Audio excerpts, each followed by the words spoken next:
Welcome back to Consistently Candid. I'm here with Noah Topper, who you are my first repeat Consistently Candid guest.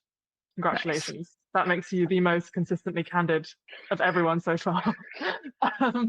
So, in our previous episode, which I called Noah Topper Helps Me Understand Eliezer Yudkowsky, we ran through the most important points in A List of Lethalities, which people probably remember is basically about why almost certainly AI is going to kill everyone, according to Eliezer. But he has not always been such a pessimist. So today we're going to talk about one of his more fun sequences, which is Fun Theory, which is like a vision of a transhuman utopia. And it's like trying to answer a bunch of problems that you run into when you try to conceive of the idea of utopia. So we're just going to see which ones we feel like talking about. Yeah, but Noah, first, you want to introduce yourself and say what you've been up to since last time we spoke. Yeah, so I'm Noah. I think I said last time I've studied math and computer science in school. I'm a huge Eliezer Yudkowsky nerd, although Sarah says his name and I don't. It's Eliezer, but here we are. Anywho, yeah, I mean, I've read his work a zillion times. I think I've read the sequences 3 times.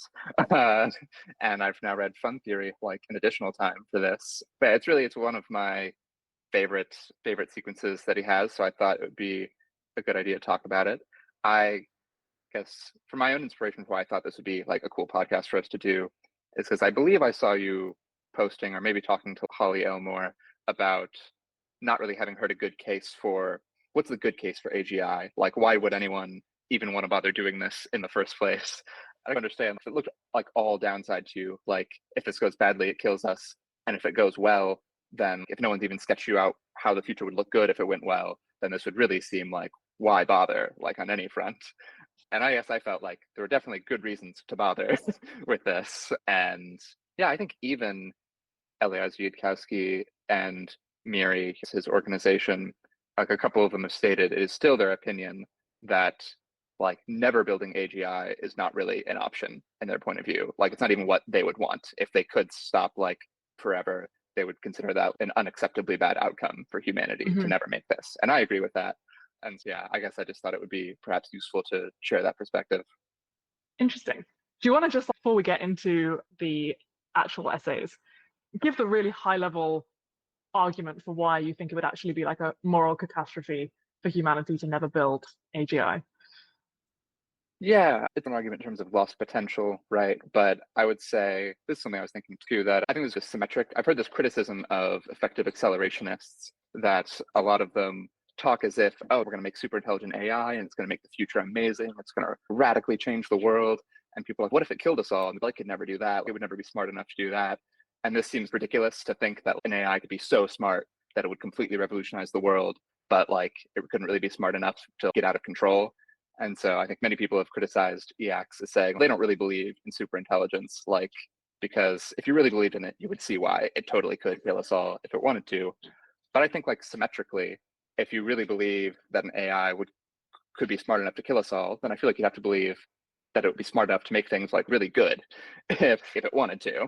And yeah, I suppose there's kind of an argument of like intelligence as a fundamental value. I mean, maybe like a fundamental instrumental value, but like our intelligence is how we have always made the world like a better place for us to be in, and that's like the universal tool we can use to get anything it is that we want in life or in the world. And I think the world is, filled with lots of moral catastrophes as it is, and like all of disease, all of poverty, basically everything wrong in the world, but also on the upside of there's probably huge expanses of like how much better our life could be that we probably can't even imagine at this point. And if we had more intelligence that we could access to achieve those things for us, that would probably be pretty great. Yeah, I think I was going to say something else, but I forgot. Good. Yeah, no, that seems like a key distinction between thinking that, because obviously some people think that intelligence is inherently valuable just in and of itself. So the right thing to do would be to like pass off the baton to a more intelligent species, even if that species wasn't like conscious or having any good experiences. But I like that you said instrumental value, in that it's a really good thing insofar as it can help us create more utility that conscious beings can benefit from. But yeah, that seems right to me. I don't know if I'm like 100% sold on the idea that it would be unacceptably bad if we never did this, but I can certainly see how there is a positive case for it. So yeah, let's have a look at fun theory. Well, actually, I Um, think I did remember oh, this other thing I was going to say, which oh, I go guess for is it. on alignment too. I guess I've heard some people express at this point like some skepticism that alignment is even possible. And I also, I think, disagree pretty strongly with that.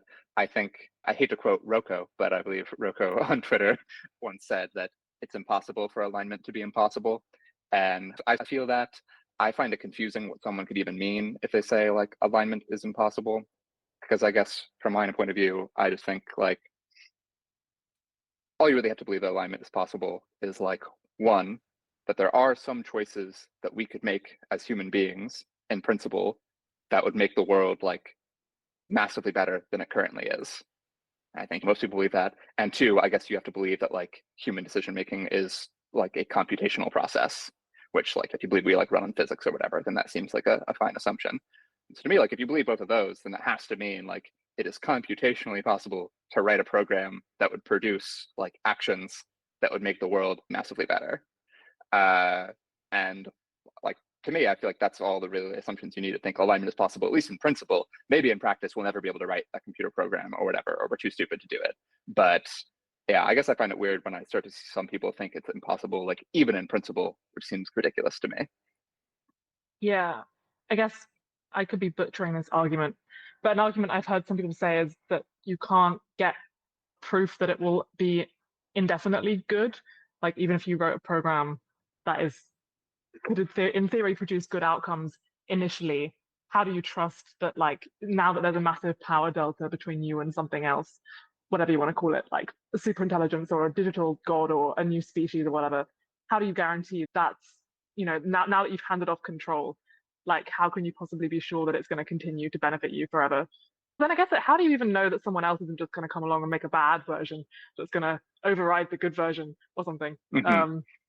Maybe once you have the good version, then somehow you can guarantee that it's always going to protect you from any bad things that pop up elsewhere. I'm not sure, but I'm somewhat sympathetic to that idea that it does seem like a dicey proposition that you are just, yeah, no longer be the most intelligent or the most powerful, a member of the most powerful or intelligent species on the planet, and just have faith that is going to always be good.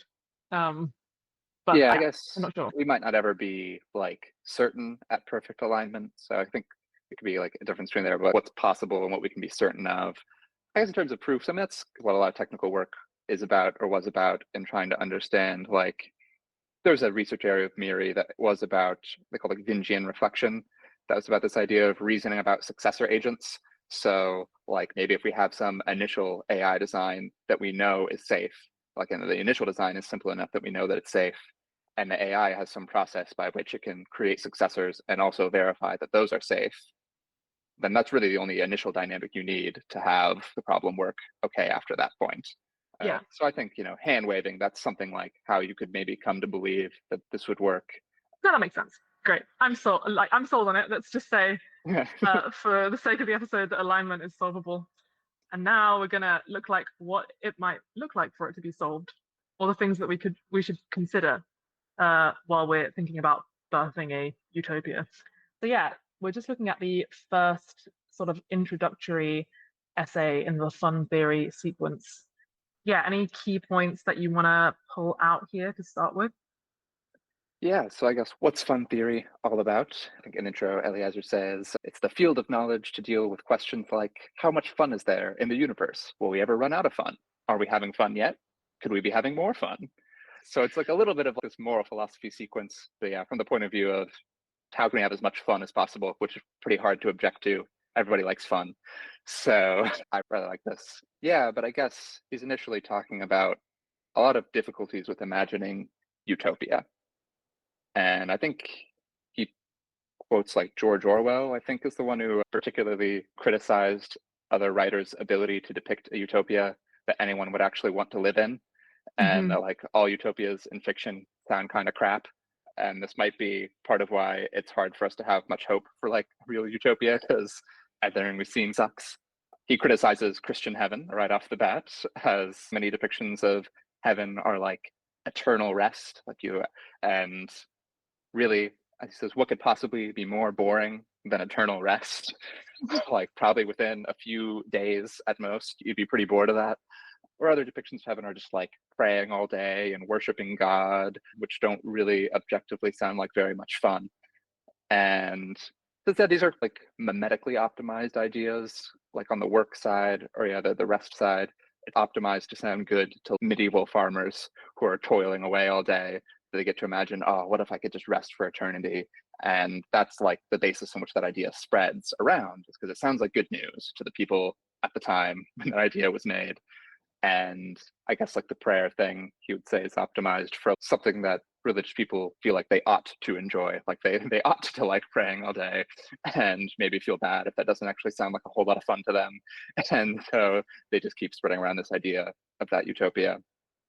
Yeah, nice. There's a little bit in one of the later essays, I can't actually remember which one it is, where he says that he used to give a free pass to sci-fi authors for never depicting utopias that people would want to live in, because if a utopia doesn't involve any, if a world doesn't involve any struggle or hardship or whatever, then it's just like boring to write a story about. You can't set a good story in a world where there are no obstacles. And then perhaps he realized that a world that you can't set a good story in is also not a world that you'd want to live in, which I thought was like an interesting little thought experiment. I was like trying to decide whether I thought that was true, that if you couldn't write a compelling story about a world, it would also be a bad world to live in. I can imagine that there are like, I think my life, I like it. I think it's pretty decent. But if somebody narrativized it and then sold a book based on it, probably people would be pretty bored by reading that. But I don't think that necessarily means that it's a bad life. Yeah, I don't know. I thought that was interesting. If you have any thoughts on whether you think that's he's right about that. Yeah, I really like that part. I guess I could imagine, I don't know, maybe your life's not interesting for a whole novel, but I bet there could be some good short stories in your life, right? Of just like interesting things that happen to you. And obviously, like you tell stories to friends about like interesting things that happened to you or like things you overcame. And I guess I can imagine if your life was so quote unquote perfect that nothing ever happened that was interesting enough for you to feel compelled to tell anybody about, that would seem to me like a pretty boring life. And maybe not all that worthwhile. I feel like people generally continue to squeeze a lot of value out of things that like if somebody was observing them do, that other person would be very bored, right? Like Mhm. sometimes I will eat the same meal every day for months on end and not get bored of it, or I will rewatch the same TV show over and over again and not get bored of it. And like I might be on the far end of the spectrum in terms of how many times I can tolerate repetition without getting bored. But I feel like in general, people can find a lot of pleasure in things that they have done a million times before, or that other people aren't going to be interested in hearing about them doing. So yeah, I don't know, but maybe we're getting caught on a minor point, but that was just one that stuck in my head. Yeah. So I guess we can, yeah, maybe we'll come back to it. But yeah, in this first post, yeah, he's laying down the groundworks of fun theory. And I guess we're attempting to imagine what's the world that would actually be like the most fun to live in, not just sounding like good news to us or whatever, but really optimized for being as enjoyable as possible. And I think he talks a bit about his own view of this, of what he thought his own equivalent of heaven when he was younger, and was very big on like building AI as fast as possible, because that used to be Eliezer's point of view. Mhm. And he thought, as you alluded to earlier, that like intelligence was this end all be all, like the ultimate value.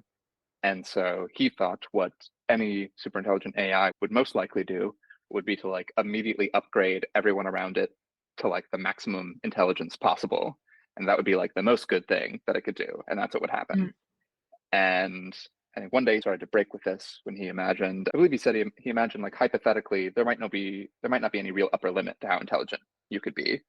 In which case an AI couldn't just set everybody to maximum instantly. And you'd have to think, what would be like the best rate of intelligence increase that you could have? What would be like the most fun? And then once he thought that, he realized, I actually don't want to just overnight change from a human being to like a godlike intelligence with like essentially no continuity in between and just wake up to this like unimaginable world. Like I would rather grow with that world, like slowly adapt to it, understand it bit by bit, and become more intelligent over time. And really, that just sounds like a lot more fun. And I agree with this a lot. And I think that can also maybe be like a source of fear when we talk about like the singularity or like imagining a future and imagining it actually being good. It can perhaps be hard to imagine because you imagine it becoming like just really unimaginably different within a day or something, or like a week or a year, and something the world is incomprehensible to you now. That doesn't sound like a whole lot of fun. Mm. But I guess the point is, if we are really in control, if we're steering this AI and we have control over it, it doesn't need to be that way. It's up to us if we still have agency as human beings. It's up to us how quickly the future will change. And yeah, I think that's just a nice sort of thing to keep in mind. Yeah. Why is it like taken for granted that even definitely if I was given the choice between become radically more intelligent overnight versus become incrementally more intelligent over time, I'd pick the second thing. But is there an assumption getting smuggled in there that would even be good for human intelligence to get augmented in terms of how much fun we would be having? I can see the argument for we'd want more intelligence in the universe that we could make use of to get ourselves good, shiny, happy things. But like, why is it taken for granted that we would want to be more intelligent? Yeah, I'd say he does try to towards some arguments for this. I guess I would say I think I have more fun as a human being than a chimpanzee. Maybe other people would disagree. But he's talked at some point about the fun landscape for a mind. What is it, the sort of ideas that your mind can deal with and play around with, and like concepts you can even understand. And I think people talk a lot about just like the sort of small difference between a chimpanzee's brain design and a human brain design. And it seems like that difference is enough to open up whole wide new spaces of concepts that human beings can deal with. He often, I think he uses the example of a Rubik's Cube often throughout this, of it being fun. That's a fun thing to do, is solve this Rubik's Cube. And if you were like less smart, this would be a thing that's not even available to you as like a thing you could even consider. Like probably a chimpanzee I don't know, maybe with like a lot of training or something, a chimpanzee could solve a Rubik's Cube, but definitely not like spontaneously as humans did. And so you could perhaps think it probably seems true that if we became smarter and smarter, there'd just be like whole new spaces of things that we could think about and consider. And maybe at some point you hit diminishing returns on that, but also maybe not. Or maybe those diminishing returns are like really far in the future. And maybe you could get smarter, like maybe you could get 10% smarter for a million years. And every time it's just like a whole new host of ideas that like, and thoughts that were unthinkable to you before. And yeah, it's like whole new spaces of fun to have. I think that's his argument. Yeah, that seems fair. I don't know if this is like a past discussion to wade into, but should there not be then some like observable correlation already between how intelligent people are and how happy they are, or like how much fun they're having? Like I feel like that, and I've not looked into this, but I guess I would be surprised if that existed. Yeah, I guess it is an interesting question, but I often also feel like we're looking at a very limited space of human intelligence. And Yeah. so I don't think we know for sure how different things could be if you broke out of that. And humans are bogged down with a lot of neuroses that definitely seem to increase with intelligence, which I would just say I don't think is a necessary fact of life. If we were designing things better, we wouldn't need to make people more neurotic and depressed as they became smarter. I definitely think, I don't know, I feel like smarter people have more options for things that they could have fun with. And I think doing math is a lot of fun personally, and playing games is a lot of fun. And I think probably there's, yeah, like a wider space of mathematical ideas or game ideas or like studying science and discovery. Lots of things I find fun, at least, that open up at higher levels of intelligence. And I don't know if there's like these lower levels of fun that are necessarily blocked to me or to others by being like smarter. I guess people talk about like ignorance being bliss, and maybe there's some kind of satisfaction of, man, I feel bad saying like stereotypical dumb people fun things. I don't know, like sitting around and watching sports is like a lost fun to me, perhaps. But I don't know. I feel like there is more kind of complex fun that's available. Yeah. Yeah, I guess that seems maybe, yeah, if you could dial back this correlation between intelligence and, like you say, tendency towards neuroticism, but keep the correlation between intelligence and the widened fun space, then maybe that would be the ideal thing. Okay, awesome. Yeah, so we have a lot of choice in which of these little mini essays you want to talk about. So, do you have a favorite or one that you want to start with? Yeah, I guess we could maybe vaguely go in order, and then if we can jump around Yeah. if we think of other things. But yeah, so the next essay in this series is called High Challenge. And it's this idea that life should be challenging, even in like utopia, that we should have things that we overcome. Yeah, I guess he gives this little argument at the start that's like when some people talk about AI and how it will make things better for us. Uh, they might talk about work being automated away. It'll take care of everything for us. It'll give us everything we want and we need, and life will just be getting better and better as we no longer have to work or do anything. And he gives a little thought experiment of continuing that. So what are we going to do all day then if like all the work is gone, everything's provided for us? Maybe we play like video games all day. Okay, it sounds a little depressing if I'm honest, but sure, we play video games all day. But like some of those games are going to be hard. And didn't we just say we liked the AI taking care of all that hard stuff for us? So why not just have the AI help you with the game, right? Help you beat the levels, just give you assistance and everything. And at some point, why let's just cut out the middleman and just we could just have a win screen that you hand someone that says you win forever, like you've succeeded, and that's life. It's just easy as possible. And this obviously does not sound like a whole lot of fun. So maybe we made a misstep somewhere along the way with this idea that everything challenging should just be like automated away for us. Yeah. So what's he advocating for here? Is he just saying like in utopia we should have really hard video games? Or is he actually saying like we should try and engineer a utopia where some of the challenging but also necessary real world work has not been automated?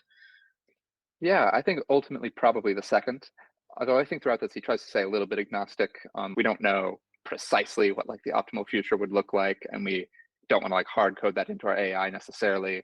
But yeah, I think I do like video games, not to be too mean to them. And so I can imagine that being part of a good future. But yeah, I think ultimately it would be better if we had like more direct agency over like the world that we're running. I guess some examples I can think of on like scientific discovery. He does actually give, I think, a very clarifying thing here that there are some things, like some goals that really depend just on the results. And he gives like curing cancer as an example. Like curing cancer is not about the friends we made along the way. It's about curing cancer. And so if you were like fighting all your life, if you were a scientist who studied 20 years to try to cure cancer, and then an AI walks up to you with a cure for cancer on a silver platter, then you take it. But there are other things where it really is, I think, about the journey.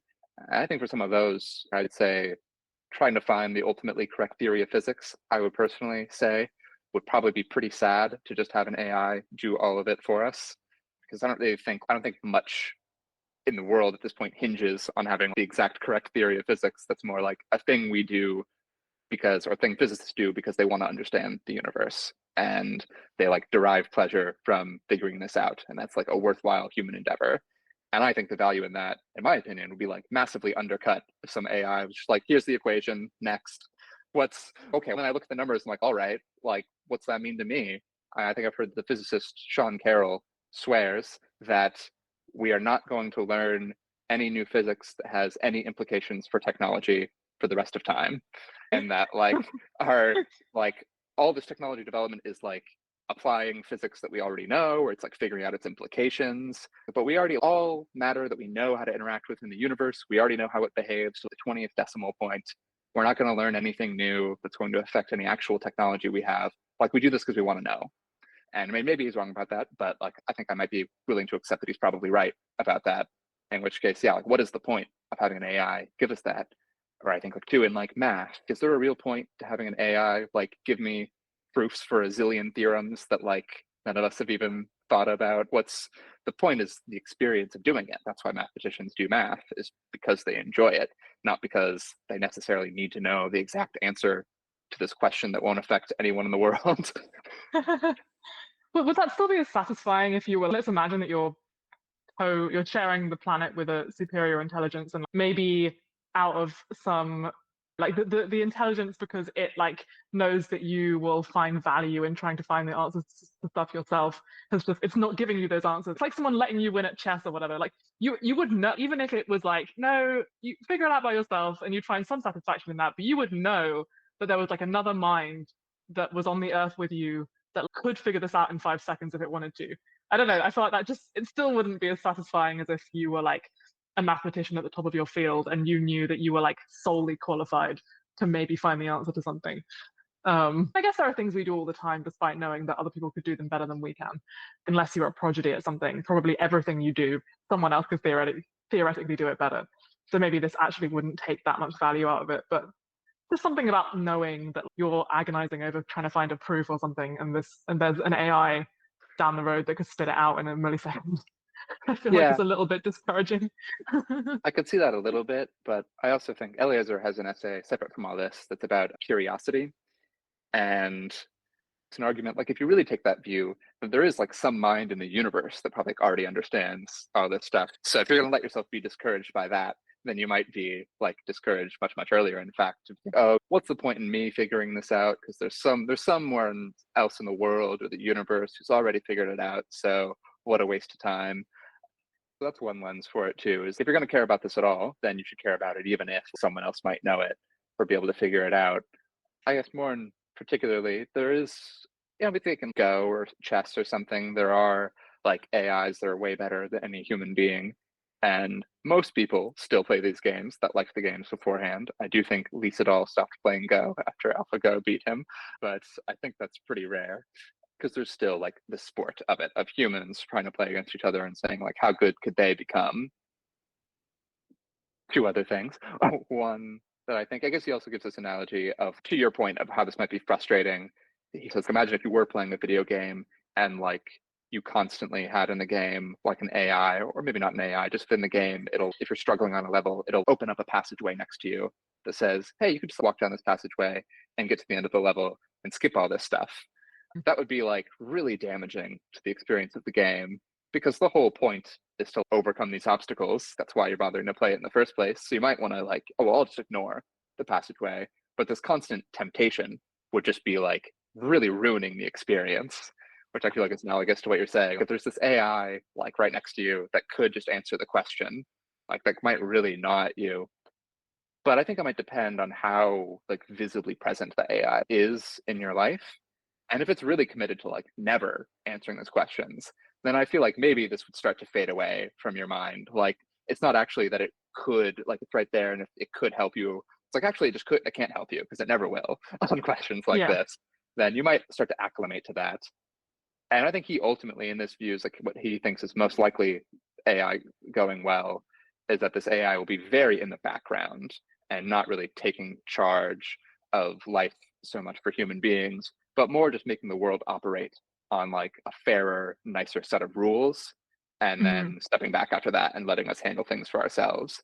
In which case, like this AI might not really be very present in your life whatsoever. Yeah. Oh, yeah. I can see it. That appeals to me. Okay, cool. So we have, yeah, first takeaway is to keep some hard challenges around for humans to solve, even in utopia. Okay, the next one is complex novelty. Yeah. So this right. Oh He yeah, this is the one opens. about table legs. I love this one. Yeah, he opens this with this little section from the book Permutation City, which is a great sci-fi book about uploaded minds. And there's this character in it. In this scene, is like just finished carving like 160,000 table legs. This is what he does with his time all day. And actually, like within the story, he has this guy like in a virtual world. He has this program that basically changes his mind to just be like completely fascinated with some certain endeavor, and he'll just do that for years and years, and then at some point it'll randomly change to something else, Hmm. and this is just how he lives his life.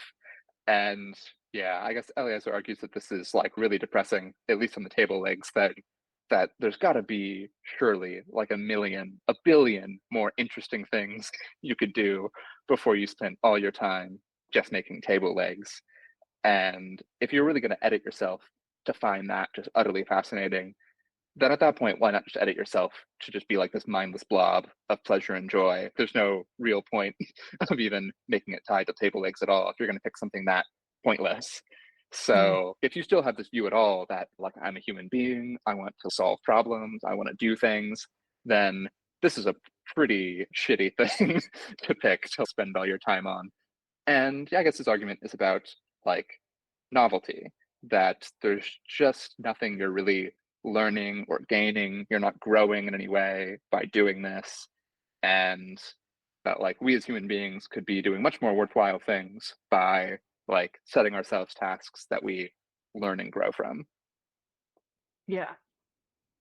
I mean, I guess it's like obviously from the point of view of people having the values that they do, that makes sense. But if you like truly had edited the little preference part of your brain and just turned the table leg setting up to 1,000,000 or whatever, then yeah, I guess making lots of table legs would be the thing that brought you the most value. And if you were just thinking about maximizing utility in some pure sense, then I guess it's difficult to make the argument that there's something inherently bad about that.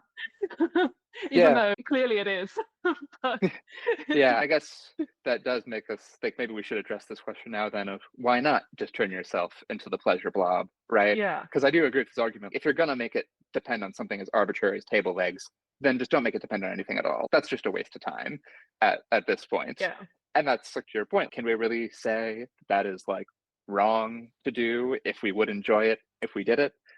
And yeah, I'm inclined to say yes, but this is also maybe where I might disagree with some other effective altruists as well. I've gotten into a couple arguments lately on Twitter about hedonism, because I would say I'm mm, not necessarily much of a hedonist.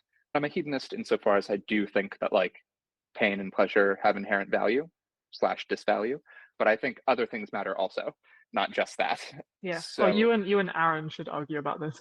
yes, I mean, we yes, probably we already have have. a tiny bit. But yeah, there are things that at least I think I would claim that I have terminal values for as well.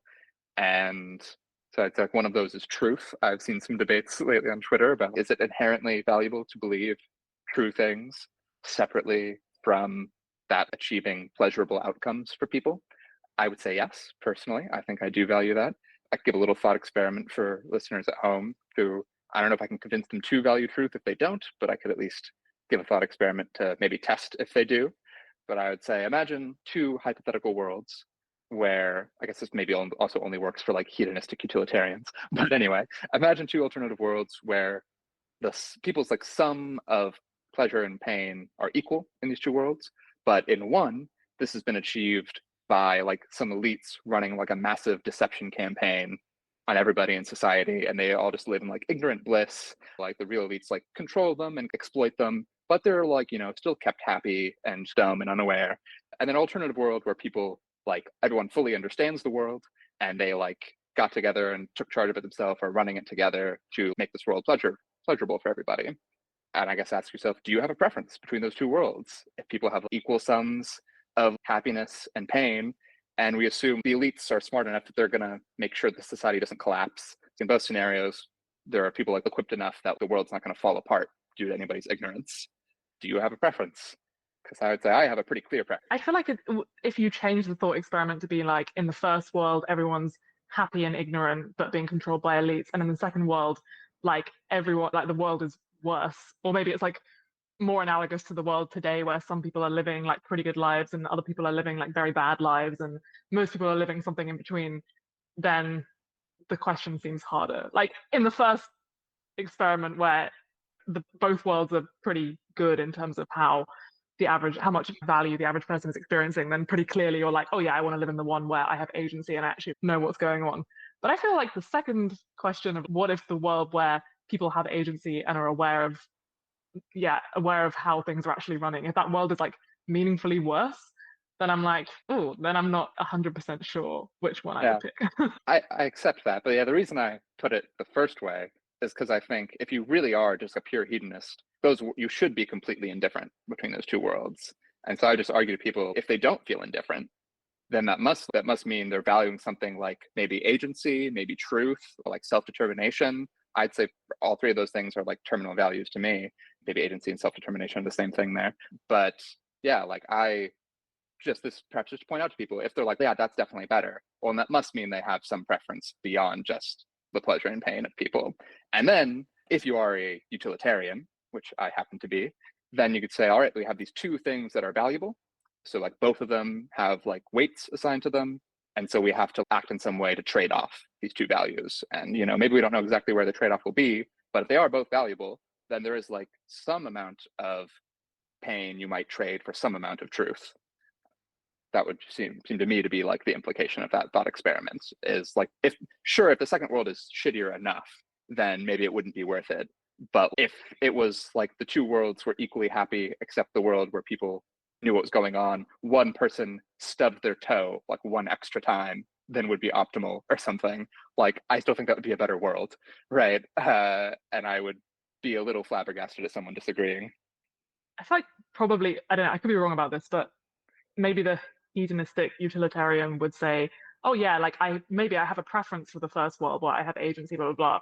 But I acknowledge that people have preferences. I just don't think people's preferences are like the right metric for making decisions or the right metric for deciding what state of the world is better than another. So maybe they would just say, sure, I have a preference, but maybe my preference is misguided. I shouldn't listen to that preference. I shouldn't factor it into my decision-making calculus. Yeah. But yeah, I don't know because I'm not one of these people. Yeah. I think that would be some version of saying that they're like indifferent between these two worlds in some views. Like, my theory is indifferent between them, so I'd have to treat them as equally good. Yeah, so that's why there's these alternate things like preference utilitarianism that is based on people's preferences. I feel like I don't quite believe either of these two things because I think I guess I feel like what's missing in preference utilitarianism is people not really knowing or fully understanding what the preferences would be. But I think it's also part of what this fun theory is about. It's like saying like there might be things that would be great for us that we don't even currently understand, which I feel like is hard to see in like a preference utilitarianism world where you typically just accept like whatever someone says their preferences are, that must be like the right thing to do without much further analysis. And so, yeah, I feel like both of those pictures are incomplete in my opinion. Yeah, as usual, it's somewhere between the two. Or secret third thing, really. Secret third thing, the eternal take. Cool. Yeah, I think we covered the main points from the table essay, which is what I'm going to call it. Let's move on to continuous improvement. Oh yeah, I guess this is like mainly about the hedonic treadmill, which probably people already know what this is. This idea that like people, I feel like it works in both directions, right? It's like something really bad could happen to you, and that could suck for a bit, but then eventually you get back up to your baseline. And conversely, something really good could happen to you, like you could win the lottery and feel great for a bit, but then you go back down to your baseline. And maybe there's some even genetic component to where people's baseline is. Yeah, I guess he's saying, what should we do about this in utopia? So I guess one view at its most basic might be like people are happier for a while, I think. Like eventually you adjust. Like you have these goals and you strive for them. And that striving can be, can often be enjoyable, like working hard to achieve something. And then you achieve it, you can be happier for a while, but then you adjust. So one initial plan would be like, what if you could just keep doing that? What if you could just keep setting new goals, keep achieving them, keep getting happier for a while, and just chain that up forever? If we lived in a world where that really was possible, sounds pretty good to me. So I guess that's thing number one. Yeah, that makes sense. Yeah, I guess he's also thinks it might be possible that we could edit minds so that we can switch this thing off, this whole hedonic treadmill thing, at least on like the positive side. It might be useful to still have around for the negative side. He's not 100% confident that's like a thing that you could achieve, but seems to think it's probably achievable. And I think I share that intuition. I think people definitely restrict themselves too much to how the human brain works currently and thinking that's like a logical fact. That's a logical fact that you can never just keep doing the same thing and keep enjoying it. I don't know. We talked earlier about you can eat the same meal like a zillion times, and for some people they are perfectly happy to do that. So maybe we wouldn't want to design ourselves that way necessarily, but it's not obvious that you have to have this hedonic treadmill thing built into all conceivable minds. Would, if in a version of humanity where the hedonic treadmill feature had been deleted from our brains or something, do you think people would still be motivated to seek out novel experiences? Like, if you could keep chewing the same piece of gum forever and it never ran out of flavor, would you just do that? Or would you go and try new flavors of gum? Would it be a good thing if we could just get infinite value out of the same stuff? Yeah, I think that's why he is like a little bit iffy in this section. I'm like, he would prefer to try to mess with the environment first before messing with the brains, because he is doesn't really want to mess with boredom because he thinks boredom is very important, which I think we'll also come back to. But I mean, I guess it is, if we could still live in a world where there are if you're still becoming smarter or whatever, there still might be these larger things you could do that would be even better than the thing you're currently doing. So even if you don't necessarily get quote unquote used to your current way of living, you're still enjoying it just as much as you were the first time, there could still be new things to explore that would make you even happier and even better off. And so in that way, as you move through this space of like constant improvement, constant change in your life, you actually do just get consistently like happier and happier rather than always staying at like the same constant level of happiness. Yeah. He does say at the end that if he talks about this thing, the hedonic set point, where, yeah, so based on twin studies where twins raised apart have similar happiness levels, blah, blah, blah. And then I guess he's talking about, obviously, it's bad that some people have lower hedonic set points than others. And then at the end, he says, screw that, that's just stupid. Delete it without a qualm. Yeah. Yeah, he's probably right about that, but I just like how confident that last part is. That's just dumb. Probably true. Yeah, like there's probably a lot of things we evolved for that are just really not super relevant in the future of if we had a lot more control over our minds. Probably like we've evolved to do that, to keep running around in our environment and finding, never like feeling complacent. So like a tiger doesn't kill us, but that might be really stupid in like the long run. Yeah, makes sense. Yeah, I don't know if we should keep going in order and doing all of them, or we should start like skipping around a little bit, Yeah, because I feel like it's gonna take us a really long time to go through all of them. But yeah, yeah. what's another one that you really all want to talk about? Yeah, I guess it's one like living by your own strength Oh is, yeah. I'd say, I guess it's a little bit about this self-determination thing we talked about too. But yeah, I guess it's just this argument that the world would be like a lot better and safer if we had all, I'm going to rewind. It's like in society, like we depend on a lot of like tools and things that other people have figured out already. And that like maybe we could have a world where people really have to build things from scratch or to understand things a lot more before they're allowed to use them. And if we were in a world also where people lived a lot longer, this could be a lot more possible than in our current world where people die at the very sad age of 80. But yeah, let's see if there's more things in here I actually wanted to say. Is that, I don't really remember exactly what this says, but is he actually going so far as to say that people should sometimes be in danger, even in a world where everything could theoretically be solved and nobody would have to like die or get in accidents or whatever?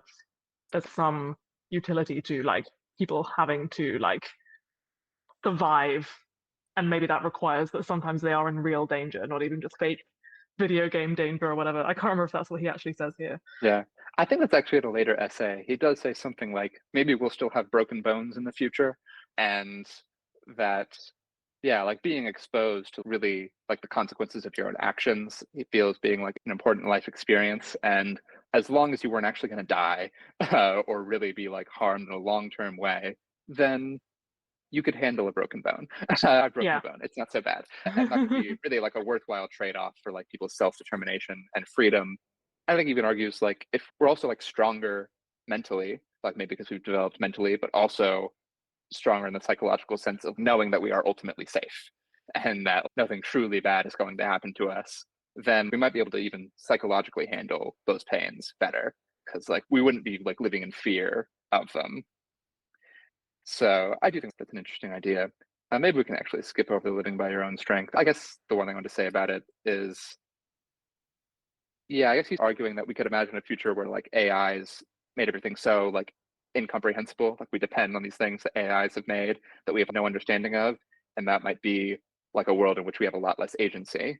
And he's arguing like we already have that problem in the world we currently have, in which case maybe like instead of making this problem worse, we could make it better. And it's like he talks about nuclear weapons and imagining what the world would be like if no one were allowed to understand, no one would be just told how nuclear weapons work. You had to be smart enough to be able to figure out nuclear physics on your own and things like this. And the world might be like a safer and more interesting kind of place. Yeah, I think it's just a view that if we had certain problems solved and we were smarter and we could take our time with everything, we could actually end up in a much more comprehensible world, not a less comprehensible world, which I think is the thing that people fear from like the singularity. Yeah. Yeah, that makes sense. Where do we want to go next?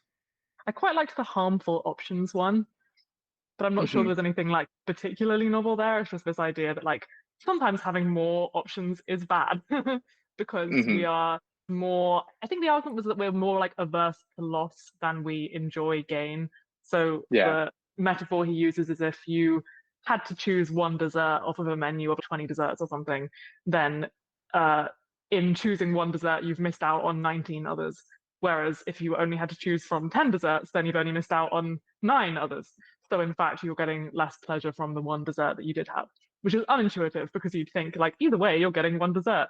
But yeah, the loss aversion thing just makes it such that sometimes having more options can be, yeah, ultimately less good than having fewer. And then also that Yeah. people just get paralyzed by, like, it's effortful to make choices. So Mhm. in like extending that energy, something of the value is being taken away.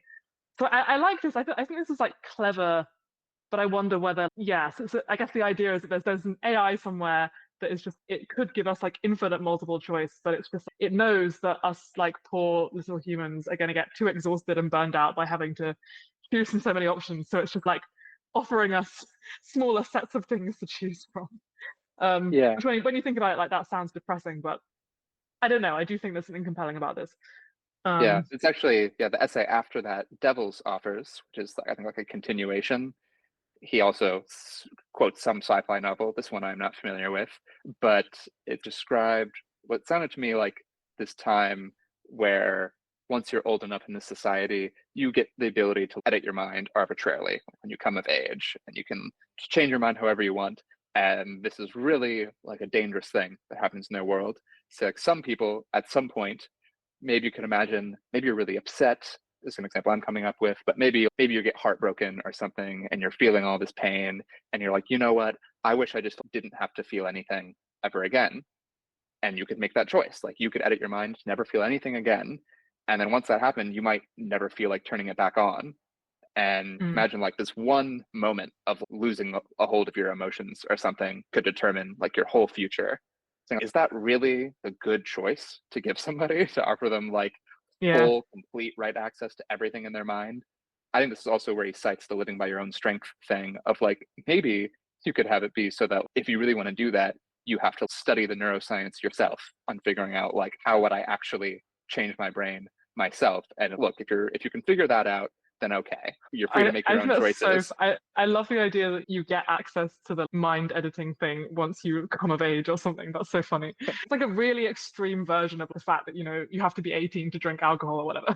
Mhm. To like alter your mind in that way. But it's like, Mom, I just turned 18. Now I'm going to the mind edit shop and I with my like ID to get my like Mhm. like that's just that's really funny. Anyway, but Yeah. yeah, I like that idea. Yes, you make it so that if you really want to like mess with your own brain, then you have to become a neuroscientist first. Yeah. Like he doesn't want to impinge on anybody's freedoms because he is like libertarian minded. But you could see like I'm not impinging on anybody's freedom if I don't just hand them the tools to do everything they could ever conceive of doing. Look, if you want to do that, knock yourself out, but it's on you. Like I'm not helping you do it. That could Yeah, certainly be like an AI's attitude, or maybe a strong social custom too, that we don't spread that shit all around to everybody. yeah, nice. Wow, he really does have an answer for everything. Yeah. Here too is maybe amputation of destiny. I rather he in here says the problem with Narnia is Aslan. There's a little line that I like that in Narnia, Aslan is actually the one who solves all the problems, which makes it a little bit of a crummy story. But of course, Aslan is Is supposed that to be true? Jesus. Doesn't he just tell? Oh my god, I can't even remember what happens in that book now. Yeah, I guess He I'm like taking his tells word them for what it. to do, but they still have to go do it. Oh He no, wait, is says that in true? this, yeah, in this Maybe essay, he that's says wrong. I can't remember. Aslan. Yeah, he says Aslan ends up mustering all the armies to fight the White Queen, and this really would have been Yeah. better if the kids had just done that. But also, Aslan is supposed to represent Jesus and how we can't save ourselves, and Jesus has to save us. So the real problem is Christianity, not Narnia per se. So what can you do? It is annoying when But you find out that those books are like a Christian allegory and you thought they were just mhm, like a fun fantasy series about going into a wardrobe and fighting a witch. yeah, But no, it's actually about Jesus. yeah. But I guess in general, this section is actually it's about this sci-fi series, the Culture series, which is perhaps the most popular sci-fi utopia that people will point to of like the culture, they did it well. But the problem, he says, analogous to the Aslan thing, is that this culture is filled with like super intelligent AIs that to a large degree, it's really their agency that kind of dictates everything that happens in society. And yeah, Eliezer feels like this is a real shame, and it would be a lot better if human beings were the ones like controlling their own destinies, and also hopefully like growing into that role and developing and becoming smarter over time. We don't have to be limited to how we currently are, but that really, yeah, we should be controlling our own destiny like as much as possible. Humanity has already had to grapple with this question, right? Because historically, most people that have ever lived have been religious, and therefore, most people that have ever lived have believed that there is already a super intelligence in the world, i.e., God. And then they've had to answer this question of, oh, but then why did bad things happen when God could just stop the bad things from happening? And then they've always gone, God gave humanity free will. And so that's why we fuck things up, because he wanted to give us agency. This is not a new, like, philosophical quandary to find ourselves in. Yeah. So that does actually remind me, I think towards the start of this whole series, actually, he says as another point of this series is as a response to the problem of evil, or like Christian defense of the problem of evil, which is called like theodicy, is a religious explanation for the problem of evil. And one of them, as you say, is like humans have to have free will. And he's arguing here like the world's not optimized along like any criteria, really. Like even this criteria of free will and self-determination, which I do value a lot, but look around. Does this world look optimized for people pulling themselves up by their bootstraps and taking charge of their lives when hurricanes can just come in and destroy people's homes and children can get cancer? Is this the world that is most optimized for self-determination? I learned recently that there's this book by Voltaire that has this character, Professor Pangloss, which is supposed to make fun of this because some other philosopher wrote, we must live in the best of all possible worlds because God exists, he's good, so whatever the world is, it has to be perfect. And Voltaire made some character to make fun of him, and so just no matter what problem anyone talks to him about or brings to him, he has some justification for why that must actually be just completely ideal, and there's no reason to ever do anything. That sounds like another way of saying perfect. That sounds like another way of saying this is the best that God could do. But yeah.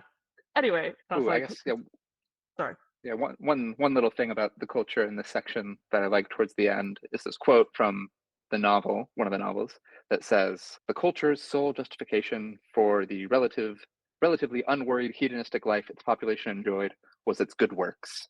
And they argue if they go and they try to help people in the universe and do things like that. And that's how they like justify their kind of lazy hedonistic lifestyle. And Eliezer is like, look, man, either like this life is good enough that it's its own justification, or you can make the world better. If its only justification for them living this life is doing something else with it, then their lives must not be that good, actually. It should never be the situation we're in. Yeah. He's smart, this guy. Yeah. I've heard that. Okay. I guess there's boredom. I quite like the boredom one, if you want to talk about that one. Yeah, I think interesting little thing that he says here. He tries to give a short list of things that he thinks are like necessary for a valuable future. So it says, in his best guess, you need these three things in a species to have a valuable future, and that is sympathy, boredom, and consciousness. And so that's a strong three. Like consciousness seems pretty obvious, and probably sympathy. So boredom might seem like the strangest on this list.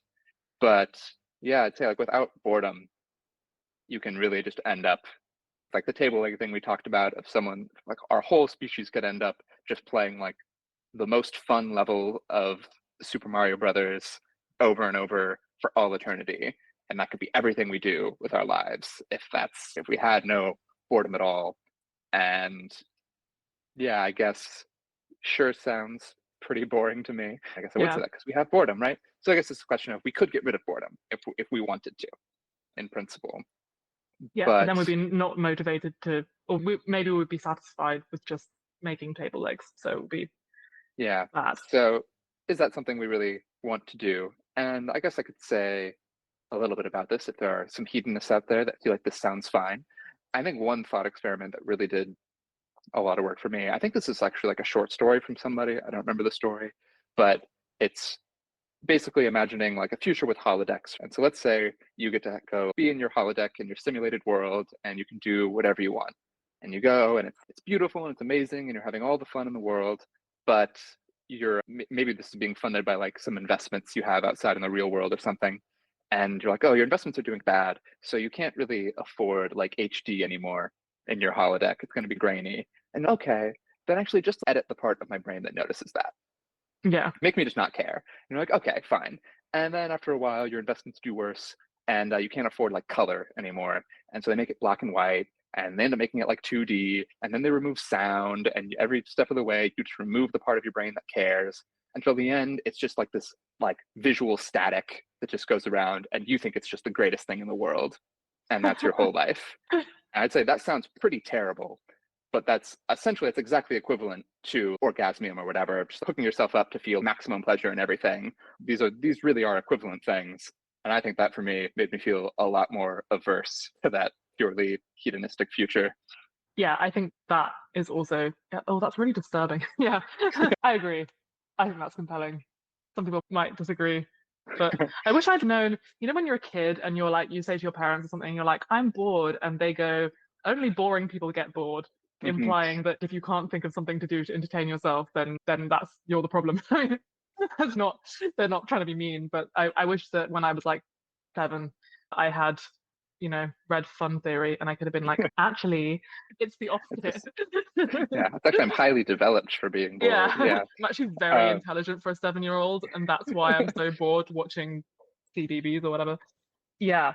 Okay, cool. I like that. So boredom, good.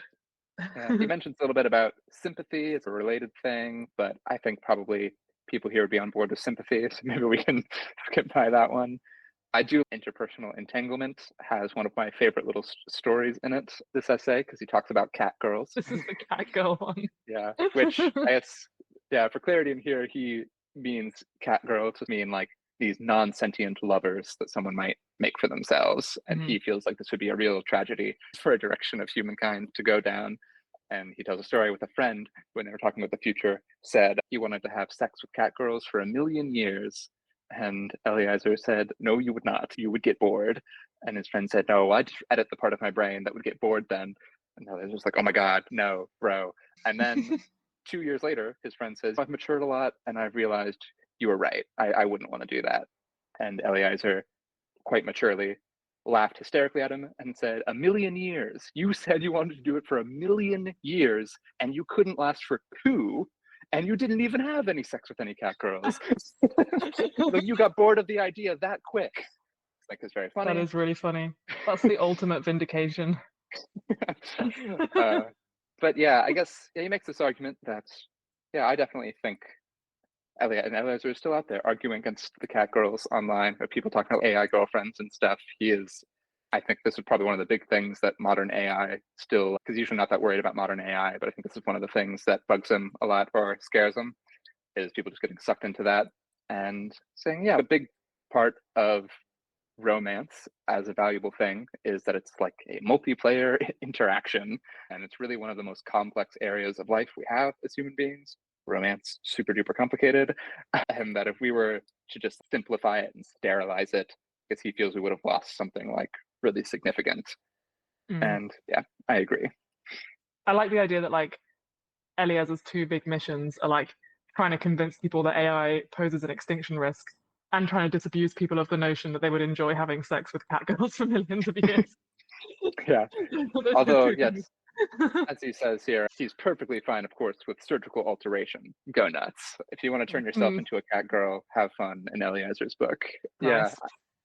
I do think it's a little interesting in here that he does say this is definitely some weird material. But he points out that quite clearly, though, we do have this sort of issue with the whole man and woman thing, where men are not really optimized to make women happy, and women are not really optimized to make men happy.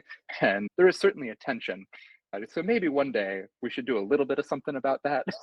But I definitely not like throwing out the whole idea of like really, I guess, quote unquote, like courtship or something, which I definitely think is an interesting part of humanity. Yeah. There's one. Is it, what is the one later on? Failed Utopia 2 or something? There's a story that's kind of something to do with this. I can't remember now. Yeah. He writes a little short story that's about like an AGI gone wrong. And it's essentially this AGI that was made where the programmer who wrote it gave it like a list of like 100 and something restrictions of like rules that it can't violate. Yeah. as I was showing how that would still go wrong. And one of the things that happened is like the main goal is like happiness. This AI has been trained to like make us as happy as possible with a bunch of restrictions and limitations, but this AI ends up separating men and women on like separate planets and creates like optimized partners for them to enjoy. And I'll be honest, given that we're probably all going to die, I think I would take this world over a current scenario. I think even when I first read it at like high school, I was like, it doesn't sound great, but it sounds not bad. Okay. Yeah, Fuck things it. too. I think he talks about some stuff about like new emotions we might invent, but I feel like it's not necessarily fundamental to all this. There's a stories one again, serious stories, so we could jump into Storyland again. Yeah, we could do that. Yeah, I quite like this argument that we alluded to earlier that, yeah, like any future where nothing went wrong wouldn't have any stories in it, and a world which had no stories in it would not be a world you'd want to live in. QED. I, yeah, I rather like this actually. And yeah, I guess based on what we said before, I think obviously there could not, it's not that it needs to be like every single second of your life is story worthy, but I would feel like if nothing story worthy happened in your life, that would be a bummer. And maybe some people do have lives like that are still like, net positive, but probably we could have even more interesting and better lives than that. And I would think, let's call it like an incredibly good life, I think would probably be story worthy and pretty interesting. But it's also Uh, not like there's definitely an extreme where if, yeah, a life that you couldn't write any story about because it would be like extremely boring, probably not a good life. But it's also not the case that like how story worthy a life is and how good it is are like directly correlated or something. I don't know if I'm saying that very well. But you can certainly imagine extremely interesting stories about very bad lives. yeah, And then, yeah, like maybe there's some threshold of interestingness below which it's bad, but then I don't know at what point those things stop being like associated with each other. I don't know if I said yeah. that very coherently, but I think I get what you're saying. Yeah, like he does say in here that it sure does seem like we like people to suffer in our stories. Uh, yeah, and he also said like stories have to shout for us to feel them at all because it's just like words on a page. So things need to be like dramatized and exaggerated for us to like really feel them. And so like the suffering in them is probably certainly more intense than we would really need for like just having an interesting life.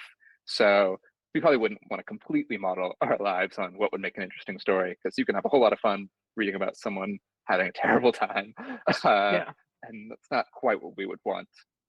yeah. But yeah, I guess he talks in here in general about things we might like maybe we could just remove all suffering. I guess that's the proposal on the table is what if we just removed all suffering? And he's arguing like, no, we shouldn't do that because it would be like a very uninteresting world. His like And list of stories is really it's like the Iliad, Romeo and Juliet, The Godfather, Watchmen, Planscape, Torment, the second season of Buffy the Vampire Slayer. yeah, I believe he quite likes the second season of Buffy the Vampire Slayer. Fair enough. I think I've seen him reference that elsewhere in definitions of what is art versus what is not art.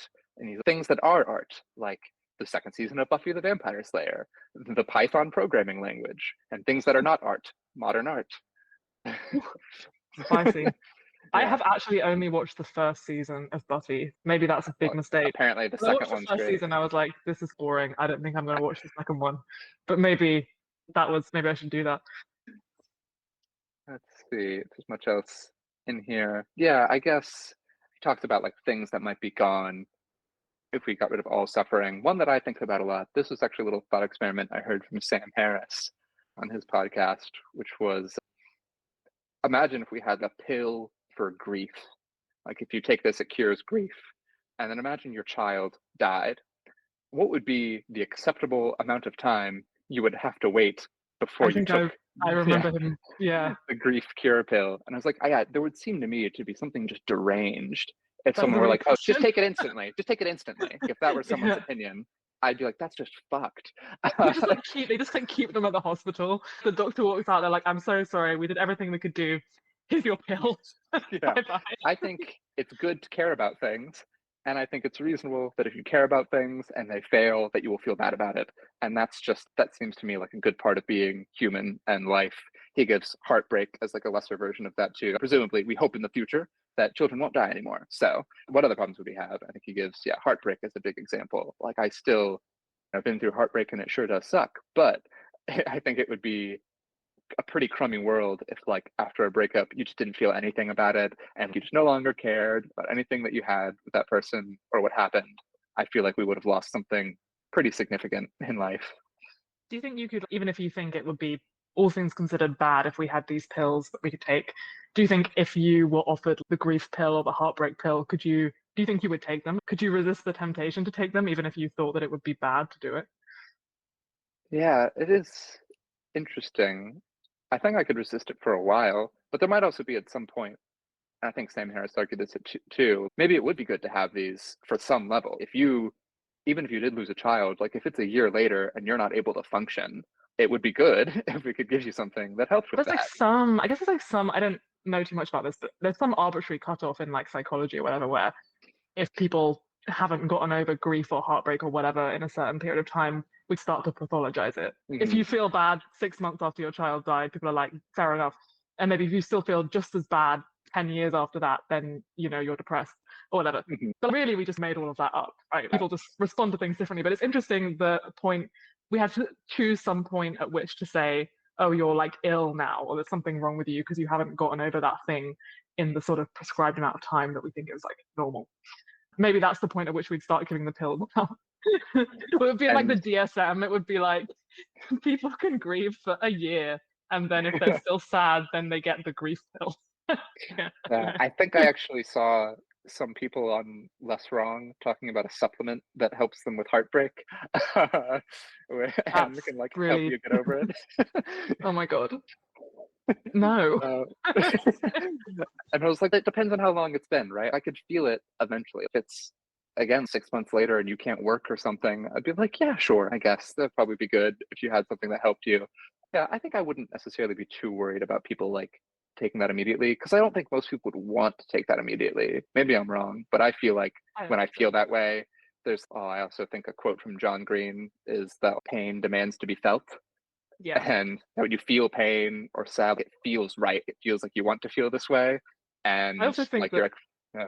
yeah, also from the point of view of the person who's either, if I die, I'm just going to say it now, I would like everyone to wait, what do, 6 months. Everyone has to wait 6 months if I die before they take the grief pill. Also, if I break up with you and break your heart, you have to wait 6 months before taking the heartbreak pill. Otherwise, it's just going to be offensive.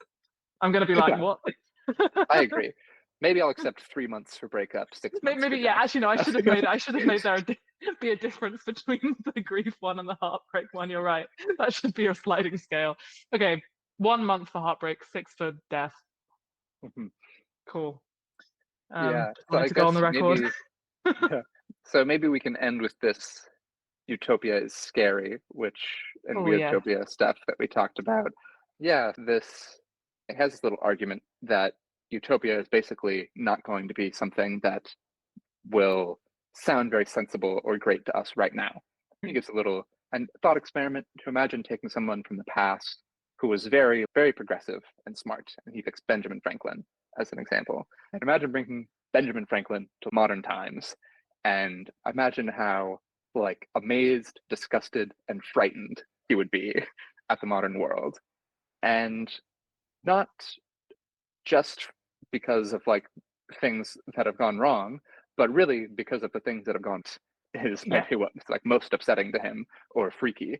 Probably like probably women being involved in lots of parts of society, I would imagine. I don't know all of Mhm. Benjamin Franklin's opinions on gender relations, but yeah, so we can reasonably expect something that like utopia in the future will be like if we weren't wrong about anything, then like we'd be on our way to utopia already. So there's presumably some big blind spots we have, some things we're really doing wrong that are going to like shock and horrify us about the future going correctly. And that's something we need to be prepared for. But yes, I think, this is a good point. yeah, I think he said some interesting things in here too of when he's trying to he did I think he gave it to himself as like a writing exercise too to try to write a more interesting utopia world is to imagine a utopia where you yourself would be out of place and started to come up with a lot of interesting ideas. Like one idea he ended up coming up with is that textbooks should be removed from society because they're basically science spoilers that just ruin the whole game of science. And so if you want to know how stuff works, you have to go figure it out on your own, is one potential thing. Yeah, very Would this fascinating. mean that this kind of relates to the coherent extrapolated volition thing we were talking about earlier, right? Where the thing that we think we want is like not the same thing that we would ultimately want if we'd reflected about it for an arbitrarily long amount of time.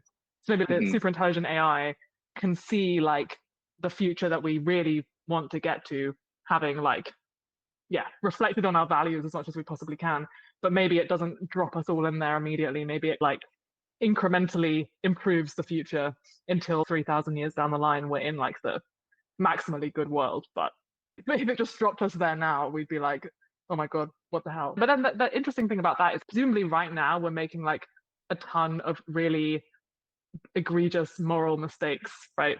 Like in the future, in the past we had slaves and people at the time didn't really realize that was that bad, and now we look back on that and we're like, that was really bad. And same thing he says here about how Benjamin Franklin might be freaked out by the fact that women can vote or something. Yeah. If it had to ease us into the good future, maybe it would have to allow us to continue making some of those mistakes for a longer period of time than it would have otherwise, for the sake of not giving us culture shock. Yeah. Maybe that's like another trade-off. I don't know. I'm just like rambling now, but let's see. I forgot something I was going to say. Darn. Yeah. But I really like this thought experiment too, for sure, about writing these stories. Oh, yes, I know what I was going to say. There's also a short story that people might be interested in called Three Worlds Collide, written by Eliezer. That's about a lot of these questions as well. And yeah, it's about these three different alien species that all meet each other, humans and two alien species. And yeah, about us having like conflicting values and what we can do about that. And partway through the story, Eliezer, also spoiler, pulls the rug out from under the reader and makes it so that this future human society also has something that is incompatible with the reader's values, and because of this utopia, weirdtopia thing. It's a quite interesting story. Okay, nice. Yeah, I'll link that in the description if I can find it. That's Eliezer Yudkowsky's most cancelable material. Okay, nice. Definitely linking it. Yeah, do you want to talk a little bit about coherent extrapolated volition before we maybe sign off? Let's wrap up with that. Yeah, so this is this sort of paper, very old now. I think this is from like 2002 or something. My God, 2004, called Coherent Extrapolated Volition from Eliezer. And it's, this proposal for what would be proper thing to actually make AIs care about if we had solved alignment. This is the actual answer to when people say online, aligned with who.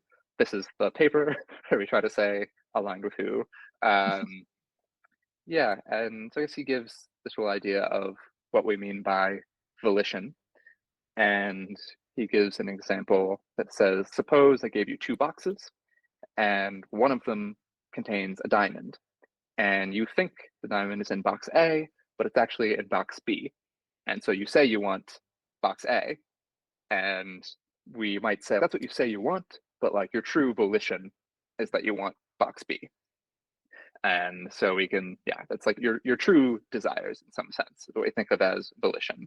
And that is what he is proposing, like an AI should actually really care about is your volition. And then there's some difficulties with this.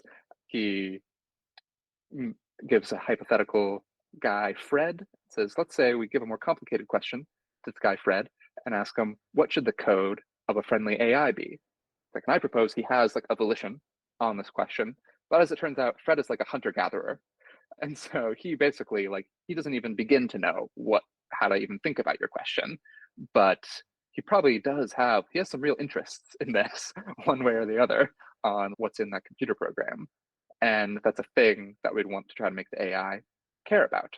And there's some extrapolation problems. He uses these three terms to describe this extrapolation difficulty.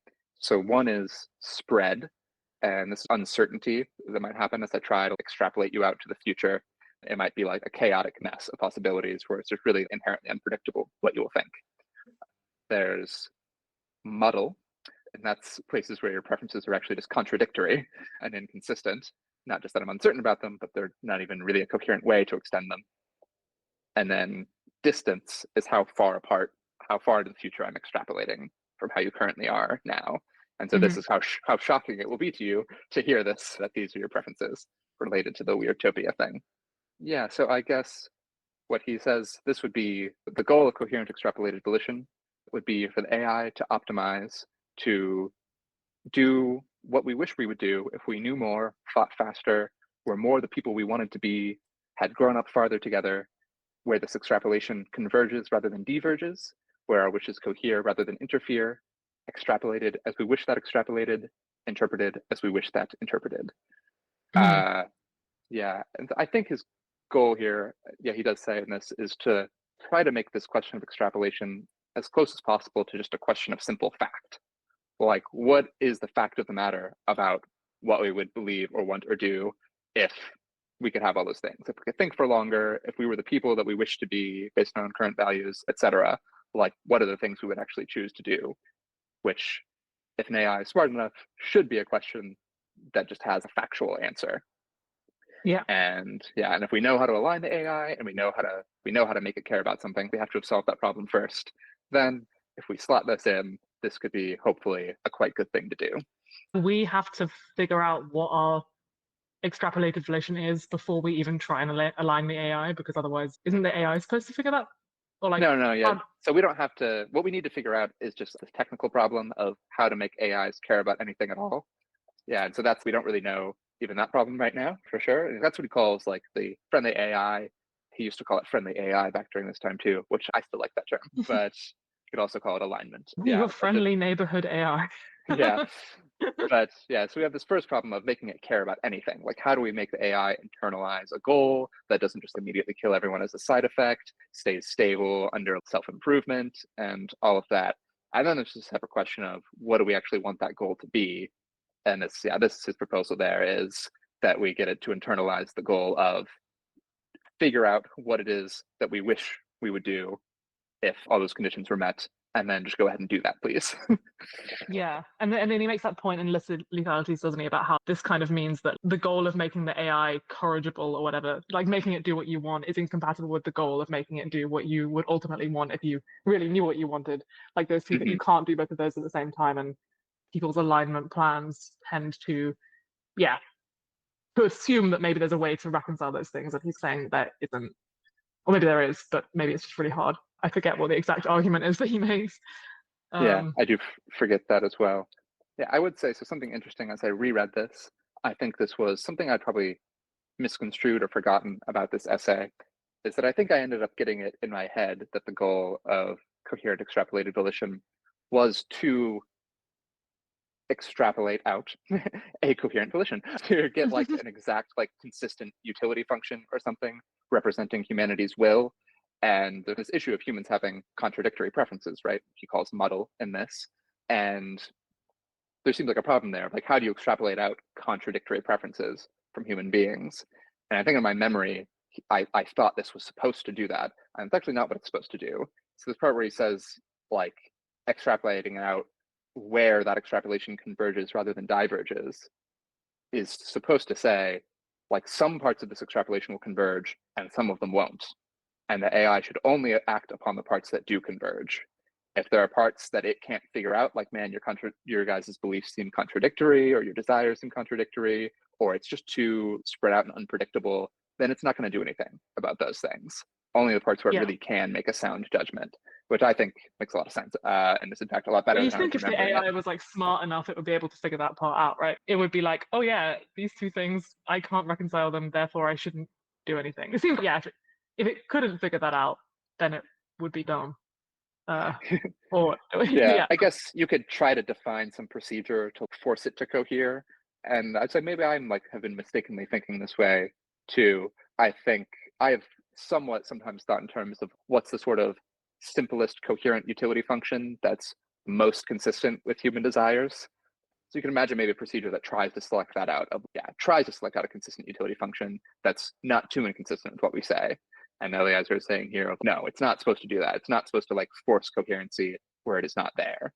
And I do think that's interesting. That makes important. sense. And that maybe I that seems like maybe a lot of people are like straw manning him then, because I feel like I often hear this thing that's, oh, like alignment as conceived of by Eliezer, and maybe they say the same thing about like Nick Bostrom or whatever, is just write down the one utility function that it has to follow to make everything great forever. And maybe that people are maybe this misconception is actually quite widespread. If I feel like I hear that a lot. Yeah, it's definitely not as write down the one utility function forever. And in fact, that I think he's been emphatically against very clearly of, and that's like in that failed utopia story we mentioned before, where we imagine a programmer just trying to write out, here's like the 100 principles to optimize, and that goes wrong. Yeah, it's never our goal to just write out, here's exactly what to do. Like it always did have to be some learning process. But I guess even from there, I thought maybe the goal was to do this learning process to learn some exact utility function for humanity. And not even that really is the proposal in coherent extrapolated volition. Is makes sense. It's still trying to get these coherent parts of what human beings want. Yeah, I like this quote a lot in here that says it's unavoidable that whoever programs the first AGI is going to have a strong impact on the future. That's unavoidable, but you don't have to be a jerk about it. You can try to remove yourself from that process as much as is conceivable. And that was his goal in making this. And I think I've heard like Gary Marcus say some things along these lines too that I like, where he was criticizing like AI safety people. I don't really know if I think his criticism was on the mark, but he was saying like, oh, AI safety people, you think they have too much hand wringing about getting like the exact like utility function or values or whatever. Like people disagree about what's right and wrong. So how could you like alignment's way too hard? And he was okay, but I bet we could have something that's not too bad, like something that like is broadly pretty agreeable, like that doesn't actually seem that tough. And yeah, I think I agree with Gary on that. I think the actual problem is we don't know how to do even that. But yeah, then Eliezer has a little thought experiment here that I quite like, that sometimes people would say to him at the time, and I think still do. So what if Al-Qaeda made an AGI? What then? And he has typically said the same thing would happen if they made an AI as if anyone else made an AI, which is that we would all die. Like it's not actually worse for them to make it because no one knows how to make it right. Okay, but suppose like they were really competent Al-Qaeda terrorists that were like experts in decision theory and math and all the stuff you need to know to make AGI, but somehow they're still Al-Qaeda terrorists.